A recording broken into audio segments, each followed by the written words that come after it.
saulaitėms. Tai yra sielos dalykai ir kas tai, gal kas nors žinot, kas yra sielos dalykai. Vieniem patinka makaronai, kitiem ryžiai.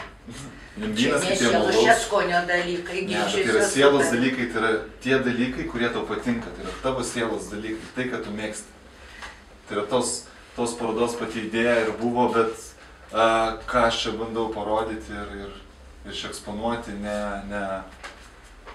ne galbūt profesionalius ir fantastiškus darbus ir taip toliau, bet tai yra, kaip ir buvo parašyta, tai yra fotografija man padeda pažinti save. Ir mano artimi žmonės, ko gero, jie pasižiūrėję truputėlį giliau, jie tikrai pamatytų ne tik pažįstamus veidus, bet ir tas būsenas, kuriuose aš pats buvau.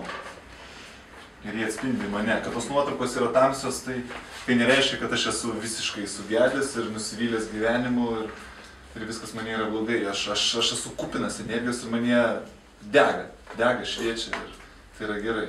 O kad aš darau čia parodą, tai aš tiesiog noriu pasidalinti. Ne pasigirti, o pasidalinti. Aš šį fotografiją žvelgiu kaip į visiškai nekonkurencinį dalyką. Tai yra savęs pažinimo, ieškojimo, aplinkos, žmonių, rakursų, jausmų ir ne dėl to, kad būti už kažką geresniu, o tiesiog pats didžiausias kritikas esu aš pats savo. Ir kiekvieną kartą keli savo kartelį ir nori padaryti vis geriau, tai galbūt giliau, jausmingiau ir aš noriu fotografuoti jausmus.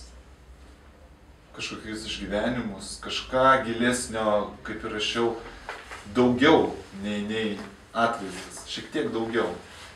Nežinau, man pavyko, galėsit pasižiūrėti.